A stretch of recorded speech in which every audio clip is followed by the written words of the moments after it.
Model और actress Urfi Javed लेखक चेतन भगत की किस अश्लील टिप्पणी से नाराज हैं?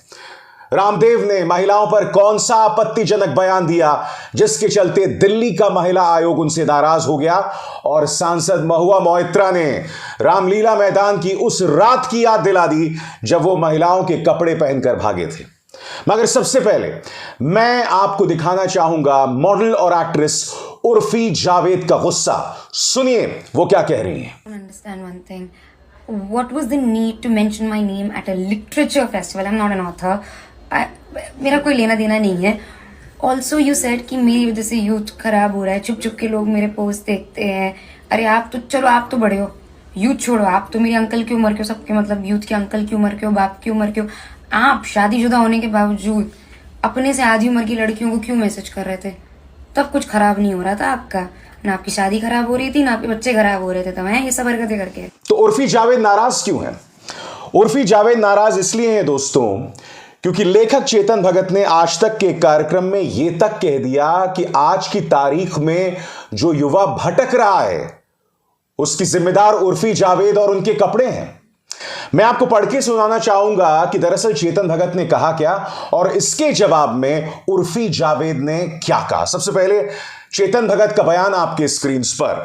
आज तक कार्यक्रम में चेतन भगत ने कहा था कि इंटरनेट अच्छी चीज है लेकिन उसने हमारे यूथ को कमजोर बना दिया है।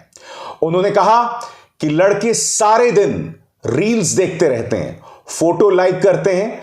भगत ने आगे कहा था कि यूथ उर्फी जावेद की फोटो लाइक कर रहा है। उन्होंने कहा कि उन्हें उर्फी की ड्रेसेस के बारे में पता है। उर्फी की गलती नहीं है, वो अपना करियर बना रही हैं। अब बात अगर यहां तक सीमित होती तो बात समझ आती दोस्तों, मगर आगे जो चेतन भगत ने कहा वो निहायत ही शर्मनाक है। चेतन भगत ने कहा कि लोग बिस्तर में, रजाई में घुसकर उर्फी की फोटो देखते हैं। आज वो भी उर्फी की तस्वीर देखकर आए हैं। चेतन भगत ने कहा कि आज उर्फी ने 2 फोन पहने हुए हैं। उन्होंने कहा कि उर्फी जावेद जैसे लोग मिलते रहते हैं और इस पर कहानियां बनती रहती हैं। दिक्कत यह है दोस्तों कि आपने एक मॉडल और एक एक्ट्रेस को शर्मसार करने की कोशिश की है। उर्फी जावेद ने पलटवार किया है और उन्होंने क्या कहा मैं आपको सुनवा चुका हूं, मगर विस्तार से मैं आपको सुनवाना चाहूंगा उर्फी जावेद का पलटवार। दरअसल चाहे चेतन भगत ने जो कहा है या आगे रामदेव ने जो महिलाओं के बारे में टिप्पणी की है वो दोनों प्रॉब्लमैटिक हैं। उनमें ढेरों दिक्कत हैं। यानी कि समाज के मर्द, समाज के अंदर जो तमाम बुराइयां हैं उसका ठीकरा महिलाओं के सिर पर फोड़ रहे हैं। वो महिलाओं की मौजूदगी में अश्लील टिप्पणी कर रहे हैं। और मैं आगे जाके आपको यह भी बतलाऊंगा कि एक न्यूज चैनल ने ऋचा चड्ढा को निशाने पर लेने के लिए देखिए किस तरह से तमाम हदों को पार किया है। उसकी चर्चा बाद में, मगर सबसे पहले मैं आपको बतलाना चाहूंगा कि उर्फी जावेद ने किस तरह से पलटवार किया है आपके स्क्रीन पर। जब अपने से आधी उम्र की लड़की को इंस्टाग्राम और व्हाट्सएप पर मैसेज कर रहे थे तब भी उन लड़कियों के कपड़ों ने भड़काया था। ऐसे आदमी होते हैं जो अपनी कमियों को मानने की जगह औरतों को गलत ठहराते हैं। तुम बेवजह में मुझे अपनी बातों में लेकर आए, मेरे कपड़ों के बारे में बोला कि उनसे युवा भटक रहे हैं। यह घटिया हरकत है। तुम्हारा युवा लड़कियों को मैसेज करना उन्हें भटकाना नहीं था। आखिर उर्फी जावेद ये क्यों कह रही हैं कि लेखक चेतन भगत जो हैं वो मैसेज करते हैं उनसे आधी उम्र की लड़कियों को?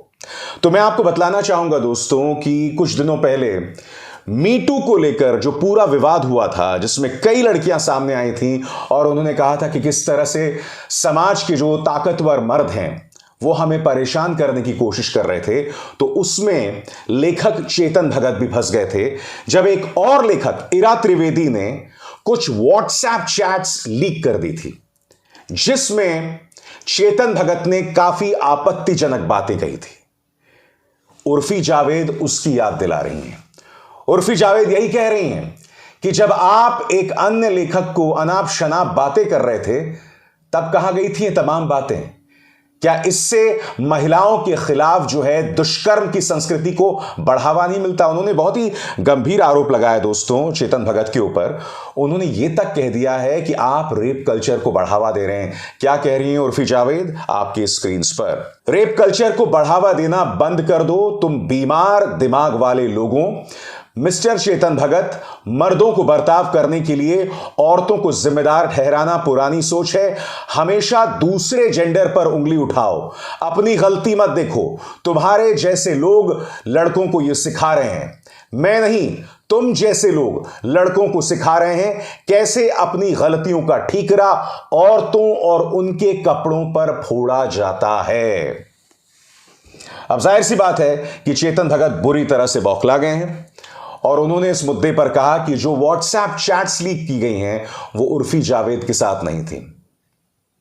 मगर चेतन भगत ने उन व्हाट्सएप चैट से इनकार नहीं किया है।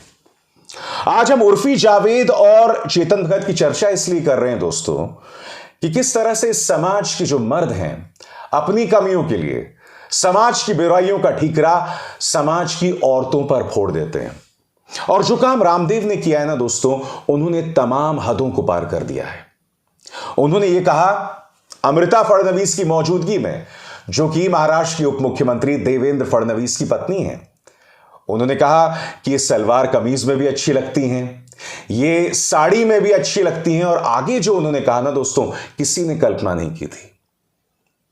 मैं चाहूंगा आप इस बात को सुने क्योंकि दिल्ली महिला आयोग भी इससे नाराज है। सुनिए रामदेव क्या कह रहे हैं। आप साड़ी पहन के भी अच्छी लगती हैं, आप सलवार सूट में भी अमृता जी की तरह अच्छी लगती हैं, और मेरी तरह से कोई ना भी पहने तो भी अच्छे लगते हैं। हम तो लोक लज्जा के लिए पहन लेते हैं। बच्चों को कौन कपड़े पहनाता था पहले? हम तो 8-10 साल तक तो ऐसे ही नंगे घूमते रहते थे। अब मैं आपसे एक सवाल पूछना चाहता हूं। जो बात रामदेव ने कही, कल्पना कीजिए दोस्तों किसी और ने कही होती, विपक्ष के किसी नेता ने कही होती, ऐसे व्यक्ति ने कही होती जो भारतीय जनता पार्टी का विरोधी है। आप समझ सकते हैं कितना बवाल होता। राष्ट्रीय महिला आयोग खामोश क्यों है? अगर टिप्पणी की है दोस्तों तो जानते हैं किसने की है? दिल्ली की महिला आयोग ने, स्वाति मालीवाल ने, जो कि अरविंद केजरीवाल के अंतर्गत आता है।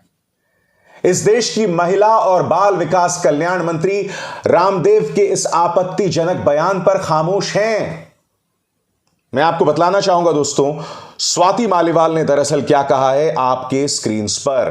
बाबा रामदेव के बयान से आहत हुई महिलाएं। दिल्ली कमीशन फॉर वुमेन अध्यक्ष स्वाति मालीवाल ने रामदेव की टिप्पणी को बताया निंदनीय। योग गुरु को अपने बयान के लिए माफी मांगनी चाहिए। रामदेव ने महिलाओं के कपड़ों पर की थी टिप्पणी। पिछले कुछ अरसे से रामदेव लगातार कई विवादित टिप्पणियां कर रहे हैं। कभी वो हमारे डॉक्टर्स की तौहीन करते हैं, कभी वो मेडिकल विज्ञान का मजाक उड़ाते हैं, कभी वो कोरोना वैक्सीन्स का मजाक उड़ाते हैं। यहां तक कि जब पत्रकार उनसे यह सवाल पूछते हैं कि आपने तो यह वादा किया था कि जब मोदी सरकार आएगी तो काला धन आ जाएगा, तब इन्होंने यह तक कहा था कि मेरी पूंछ फाड़ लोगे, जो करना है कर लो। रामदेव तमाम हदों को पार कर रहे हैं दोस्तों। यहां तक कि मेरे जैसे पत्रकार जब उनसे सवाल करते हैं तब उन्होंने मेरे बारे में भरी भीड़ में निहायत आपत्तिजनक बयान दिया था। आपको याद है कि नहीं? सुनिए। ये 5-7 हैं। अभिसार शर्मा एकदम वाहियात किस्म का एक पूरा गैंग है, और वो वो खुराक और प्रेरणा पाता है एनडीटीवी से। इस तरह से बौखलाया हुआ ये आदमी। मैं रामदेव जी को एक बात याद दिलाना चाहूंगा, जिन महिलाओं के कपड़ों पर आप टिप्पणी कर रहे हैं, वाहियात बयान दे रहे हैं, मैं आपको बता दूं कि महिलाओं के जो कपड़े हैं वो बहुत चमत्कारी होते हैं रामदेव जी। महिलाओं के कपड़े सिर्फ महिलाओं की नहीं, पुरुषों की भी लाज बचाते हैं। याद है कि नहीं आपको? ये शख्स जो बीच रात महिलाओं के कपड़े पहनकर भागा था, सोचिए रामदेव जी अगर महिलाओं के कपड़े ना होते तो ये अपनी इज्जत कैसे बचाता। अपने तमाम समर्थकों को रामदेव पीछे छोड़कर बीच रात भागने की कोशिश कर रहे थे महिलाओं के कपड़े पहनकर। तो इसलिए इस तरह की अमर्यादित टिप्पणी ना करें। और इसी की याद दिला रही है सांसद महुआ मोइत्रा रामदेव को कि आप रामलीला मैदान में बीचों बीच, रात के बीचों बीच भागे थे महिलाओं के कपड़े पहनकर। इन चीजों को कृपया ना भूलें।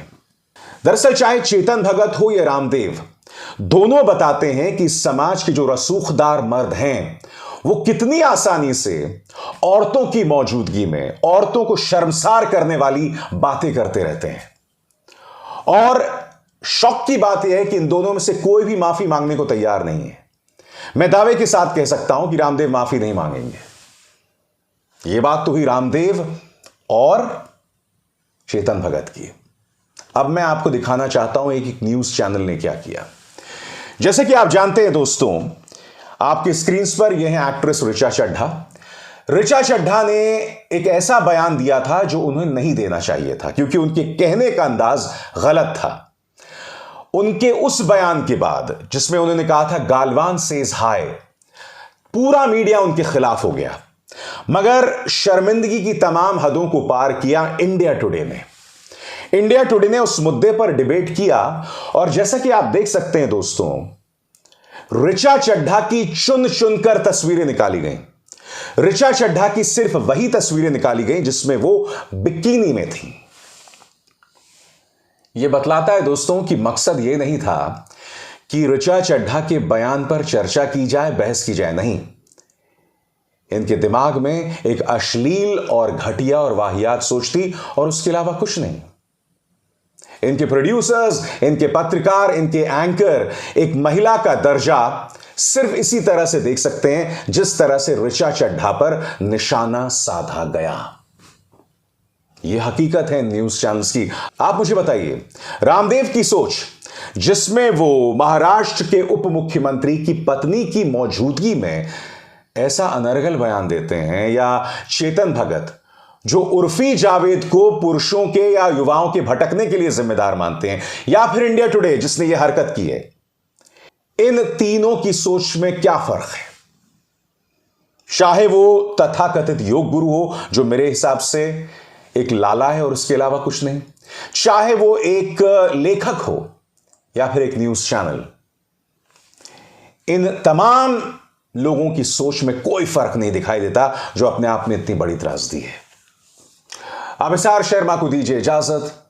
नमस्कार। स्वतंत्र और आजाद पत्रकारिता का समर्थन कीजिए, सच में मेरा साथी बनिए। बहुत आसान है दोस्तों, इस ज्वाइन बटन को दबाइए और आपके सामने आएंगे ये 3 विकल्प, इनमें से एक चुनिए और सच के इस सफर में मेरा साथी बनिए।